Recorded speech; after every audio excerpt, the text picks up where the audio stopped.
Hello friends, Kannada life ಸ್ಟೋರಿನಿಂದ ಪ್ರತಿಯೊಬ್ಬರಿಗೆ ಧನ್ಯವಾದಗಳು. ಅತ್ತೆಯಿಂದಾಗಲಿ ನಾನು ನನ್ನ ಗಂಡನ ಜೊತೆ ಏಕಾಂತದಲ್ಲಿ ಸಮಯ ಕಳೆಯಲು ಆಗುತ್ತಿಲ್ಲ. ನನಗೆ ನನ್ನ ಪತಿಯೊಂದಿಗೆ ಖಾಸಗಿ ಕ್ಷಣಗಳನ್ನು ಕಳೆಯಬೇಕೆಂಬ ಆಸೆ ಇದೆ. ಆದರೆ ನನ್ನ ಅತ್ತೆ ನನಗೆ ನನ್ನ ಗಂಡನೊಂದಿಗೆ ಕಳೆಯಲು ಬಿಡುತ್ತಿಲ್ಲ.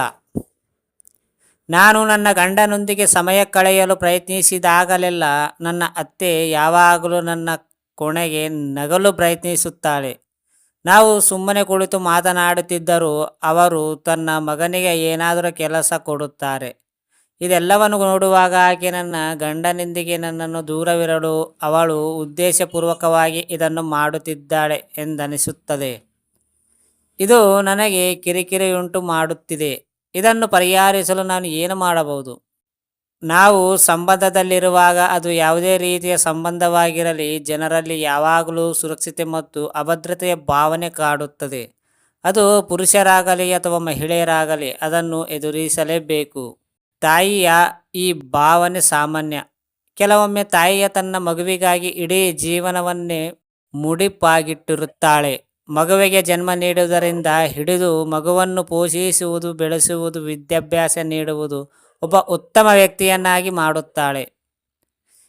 ಹೀಗಿರುವಾಗ ಮಗನಿಗೆ ಮದುವೆಯಾದ ಮೇಲೆ ಹೆಂಡತಿ ಬಂದ ನಂತರ ತಾಯಿ ಸ್ವಲ್ಪ ಅಸುರಕ್ಷಿತತೆ ಮತ್ತು ಅಸಹಾಯಕತೆಯನ್ನು ಅನುಭವಿಸುತ್ತಾಳೆ. ಇದು ಸಾಮಾನ್ಯ ಕೂಡ. ಬೇಡದ ವಿಷಯದ ಕಡೆ ಗಮನ ಹರಿಸಿದಿರಿ. ನಿಮ್ಮ ಜೀವನದಲ್ಲಿ ಬದಲಾವಣೆಯನ್ನು ತರಲು ಬಯಸಿದರೆ ಮೊದಲು ನೀವು ನಿಮ್ಮ ಅತ್ತೆಗೆ ಕೃತಜ್ಞತರಾಗಿರಲು ಪ್ರಾರಂಭಿಸಿ. ನಿಮ್ಮ ಪತಿಯೊಂದಿಗೆ ಹೆಚ್ಚು ಗುಣಮಟ್ಟದ ಸಮಯವನ್ನು ನೀವು ಬಯಸಿದರೆ ನೀವು ನಿಮ್ಮ ಅತ್ತೆ ವಾಗ್ದಾಳಿ ನಡೆಸುತ್ತಿದ್ದರೆ ಎಂದು ಅಸುರಕ್ಷಿತರಾಗಿರಬೇಡಿ. ನಿಮಗೆ ಬೇಡವಾದಕ್ಕಾಗಿ ಗಮನ ಕೊಡಬೇಡಿ. ಈಗ ನಿಮಗೆ ಬೇಡವಾದದ್ದನ್ನು ಮಾತನಾಡುವ ಬದಲು ನಿಮಗೆ ಬೇಕಾದದನ್ನು ಕುರಿತು ಮಾತನಾಡಲು ಪ್ರಾರಂಭಿಸಿ. ನಿಮ್ಮನ್ನು ಅವರ ಸ್ಥಾನದಲ್ಲಿಟ್ಟು ನೋಡಿ. ಮುಂದಿನ ದಿನಗಳಲ್ಲಿ ನೀವು ಮಗುವಿಗೆ ಜನ್ಮ ನೀಡಿ ಆ ಮಗುವಿಗೆ ಶಿಕ್ಷಣ ಮೌಲ್ಯಗಳನ್ನು ಕಲಿಸುವಲ್ಲಿ ನೀವು ನಿಮ್ಮ ಜೀವನವನ್ನು ಕಳೆದಿದ್ದು, ಮುಂದೆ ಆತನಿಗೆ ಮದುವೆಯಾಗಿ ಆತನ ಜೀವನದಲ್ಲಿ ಹೊಸ ವ್ಯಕ್ತಿ ಎಂಟ್ರಿ ನೀಡಿದಾಗ ನೀವು ಕೂಡ ಈ ರೀತಿಯ ಭಾವನೆಗಳನ್ನು ಅನುಭವಿಸುತ್ತೀರಿ. ಮೊದಲ ನಿಮ್ಮ ಅತ್ತೆಯ ಬಗ್ಗೆ ಕನಿಕಾರ ತೋರಿ. ಈಗ ನೀವು ಆತನ ಜೀವನದಲ್ಲಿ ಬಂದಿದಿರಿ ಎಂದ ಮಾತ್ರಕ್ಕೆ ಆತನ ತಾಯಿಯಿಂದ ದೂರವಾಗಬೇಕೆಂದೇನಿಲ್ಲ. ಸಿಕ್ಕಿರುವ ಸಮಯಕ್ಕೆ ಖುಷಿಪಡಿ. ನೀವು ನಿಮ್ಮ ಸಂಗಾತಿಯೊಂದಿಗೆ 1 ಗಂಟೆಯ ರೊಮ್ಯಾಂಟಿಕ್ ಗುಣಮಟ್ಟದ ಸಮಯವನ್ನು ಬಯಸಬಹುದು. ನೀವು ಪ್ರಸ್ತುತ ನಿಮ್ಮ ಸಂಗಾತಿಯೊಂದಿಗೆ ಕಳೆಯಲು ಸಾಧ್ಯವಾಗುವ ಯಾವುದೇ ಸಣ್ಣ ಅಥವಾ ದೊಡ್ಡ ಸಮಯಕ್ಕೆ ಕೃತಜ್ಞತೆಯನ್ನು ಸಲ್ಲಿಸಲು ಪ್ರಾರಂಭಿಸಿ.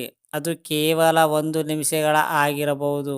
ಶೀಘ್ರದಲ್ಲೇ ನಿಮ್ಮ ಜೀವನದಲ್ಲಿ ಇನ್ನೂ ಹೆಚ್ಚು ಅಪೇಕ್ಷಣೀಯ ಸಂದರ್ಭಗಳನ್ನು ಆಹ್ವಾನಿಸುತ್ತೀರಿ. ಶೀಘ್ರದಲ್ಲೇ 1 ನಿಮಿಷ, 5-10 ನಿಮಿಷಗಳಾಗಿರಬಹುದು. ಇಂದು ಅತ್ತೆ, ನಾಳೆ ಮತ್ತೊಂದು. ಇಂದು ನಿಮ್ಮ ಅತ್ತೆ ನಿಮಗೆ ಅಡ್ಡಿಯಾಗುತ್ತಿದ್ದಾರೆಂದು ನಿಮಗೆ ಗಮನಿಸಬಹುದು. ನಾಳೆ ಕೆಲಸದ ಒತ್ತಡವು ನಿಮ್ಮಿಬ್ಬರ ಖಾಸಗಿ ಸಮಯಕ್ಕೆ ಅಡ್ಡಿಯಾಗಬಹುದು. ಹಾಗಾಗಿ ನಿಮ್ಮ ಕೆಲಸವು ಸಮಸ್ಯೆಯ ಮೇಲೆ ಕೇಂದ್ರೀಕರಿಸುವುದಿಲ್ಲ, ಬದಲಿಗೆ ನೀವು ಬಯಸುವ ಪರಿಹಾರದ ಮೇಲೆ ಕೇಂದ್ರೀಕರಿಸುವುದು. ಯಾರ್ಯಾರ ಸ್ಥಾನದಲ್ಲಿ ಇದ್ದು ನೋಡಿ, ಆವಾಗಲೇ ಕೆಲವೊಬ್ಬರ ಸ್ಥಾನವನ್ನು ಅರ್ಥವಾಗುತ್ತೆ ಫ್ರೆಂಡ್ಸ್. ಎಲ್ಲದಕ್ಕೂ ಕೆಟ್ಟದಾಗಿ ನೀವು ಅರ್ಥ ಮಾಡಿಕೊಂಡಿದ್ರೆ ಏನೂ ಮಾಡೋಕ್ಕೆ ಆಗೋದಿಲ್ಲ ಫ್ರೆಂಡ್ಸ್.